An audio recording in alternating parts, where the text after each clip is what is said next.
আজ আপনারা শুনবেন কথা সাহিত্যিক শ্রী বিভূতিভূষণ বন্দ্যোপাধ্যায়ের কলমে অভাগীর স্বর্গ এর প্রথম পর্ব।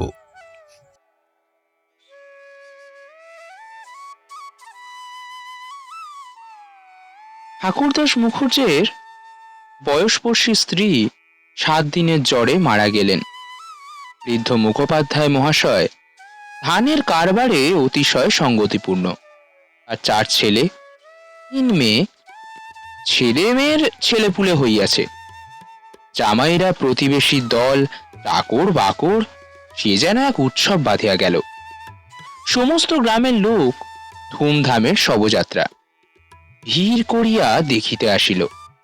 মেয়েরা কাঁদিতে কাঁদিতে মায়ের 2 পায়ে গাঢ় করিয়া আলতা এবং মাথায় ঘন করিয়া সিঁদুর লেপিয়া দিল। বধূরা ললাট চন্দনে চর্চিত করিয়া বহুমূল্য বস্ত্রে শাশুড়ির দেহ আচ্ছাদিত করিয়া দিয়া আঁচল দিয়া আর শেষ পদধূলি মোছাইয়া লইল। পুষ্পে পত্রে গন্ধে মাল্যে কলবরে মনে হইল না এ কোনো শোকের ব্যাপার। যেন বড় বাড়ির গৃহিণী 50 বর্ষ পরে আর একবার নতুন করিয়া আর স্বামী গৃহে যাত্রা করিতেছেন। বৃদ্ধ মুখোপাধ্যায় শান্ত মুখে তাহার চিরদিনের সঙ্গীকে শেষ বিদায় দিয়া অলক্ষে 2 ফোঁটা চোখের জল মুছিয়া শোকার্ত কণ্ঠ ও বধূগণকে সান্ত্বনা দিতে লাগিলেন। প্রবল হরিধ্বনিতে প্রভাত আকাশ আলোড়িত করিয়া সমস্ত গ্রাম সঙ্গে সঙ্গে চলিল। আরেকটি প্রাণী একটু দূরে থাকিয়া ইঁদরের সঙ্গী হইল। সে কাঙালির মা। সে তাহার কুটির প্রাঙ্গণের গোটা কয়েক বেগুন তুলিয়া এই পথে হেঁটে চলিয়াছিল। এই দৃশ্য দেখিয়া আর নড়িতে পারিল না। রহিল তাহার হাটে যাওয়া, রহিল তাহার আঁচলে বেগুন বাঁধা। সে চোখে জল মুছিতে মুছিতে সকলের পিছনে শ্মশানে আসিয়া উপস্থিত হইল। গ্রামে একান্তে গরুর নদীর তীরে মহাশ্মশানে। সেখানে পূর্বাহ্নে কাঠের ভার, চন্দনের টুকরা, ঘৃত, মধু, ধূপ, ধুনা প্রভৃতি উপকরণ সঞ্চিত হইয়াছিল। কাঙালির মা ছোট জাত, দুলের মেয়ে বলিয়া কাছে যাইতে সাহস পাইল না। তফাতে একটু উঁচু ঢিপির মধ্যে দাঁড়িয়া সমস্ত অন্ত্যেষ্টিক্রিয়া প্রথম হইতে শেষ পর্যন্ত উৎসুক আগ্রহে চোখ মিলিয়া দেখিতে লাগিল। প্রশস্ত ও পর্যাপ্ত চিতার পরে যখন সব স্থাপিত করা হইল, তখন তাহার রাঙা পাদুখানি দেখিয়া তার 2 চক্ষু জোড়াইয়া গেল। ইচ্ছা হইল ছুটিয়া গিয়া এক বিন্দু আলতা মুছাইয়া লইয়া মাথায় দেয়। বহু কণ্ঠের হরিধ্বনির সহিত পুত্রহস্তের মন্ত্রপুত অগ্নি যখন সংযোগিত হইল, তখন তাহার চোখ দিয়া ঝরঝর করিয়া জল পড়িতে লাগিল। মনে মনে বারংবার বলিতে লাগিল,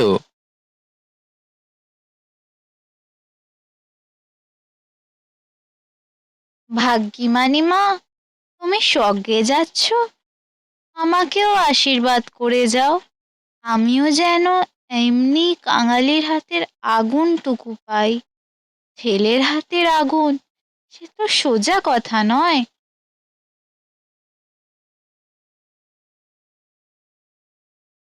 স্বামী পুত্র কন্যা নাতি নাতনি দাস দাসী পরিজন সমস্ত সংসার উজ্জ্বল রাখিয়া এই যে স্বর্গারোহণ দেখিয়া তাহার বুক ফুলিয়া ফুলিয়া উঠিতে লাগিল। এ সৌভাগ্যের সে যেন আর ইয়ত্তা করিতে পারিল না। সদ্য প্রজ্বলিত চিতার অজস্র ধোঁয়া নীল রঙের ছায়া ফেলিয়া ঘুরিয়া ঘুরিয়া আকাশে উঠিতেছিল। কাঙালির মা ইহারই মধ্যে ছোট্ট একখানি রথের চেহারা যেন স্পষ্ট দেখিতে পাইল। গায়ে তাহার কত না আঁকা ছবি, চূড়ায় তাহার কত না লতা পাতা জড়ানো, ভিতরে কে যেন রহিয়া আছে। মুখ তাহার চেনা যায় না, কিন্তু সিথায় তাহার সিঁদুরের রেখা, পদতল দুটি আলতায় রাঙানো। ঊর্ধ্ব দৃষ্টে চাহিয়া বাঙালির মায়ের দুই চোখ অশ্রুধারা বহিতেছিল। এমন সময় একটি 14-15 বছরের ছেলে তাহার আঁচল টান দিয়া কহিল, মা, এথায় তুই দাঁড়িয়ে আছিস মা? ভাত রাঁধবি নে? মা চমকিয়া ফিরিয়া চাহিয়া কহিল,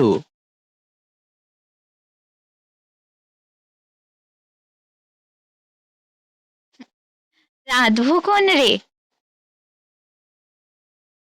হঠাৎ উপরে অঙ্গুলি নির্দেশ করিয়া ব্যাঘ্র স্বরে কহিল, দেখ দেখ বাবা, বামুন মা ওই রথে চড়ে স্বর্গে যাচ্ছে।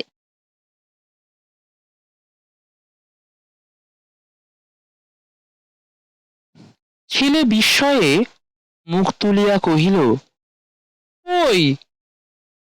ক্ষণকাল নিরীক্ষণ করিয়া শেষে বলিল,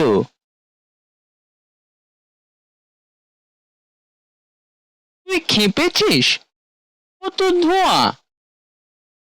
রাগ করিয়া কহিল, বেলা দুপুর বাজে, আমার খিদে পায় না বুঝি?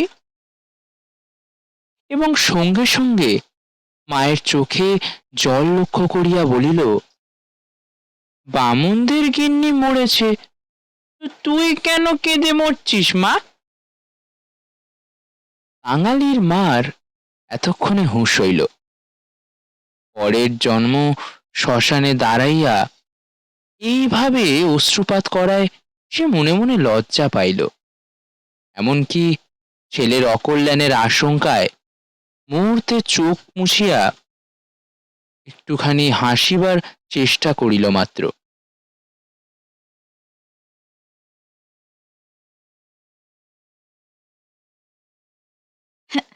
কাঁদবো কিসের জন্য রে? চোখে ধোঁয়া লেগেছে বই তো নয়।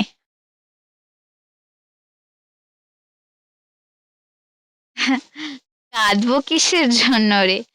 ওই চোখে ধোঁয়া লেগেছে বই তো নয়।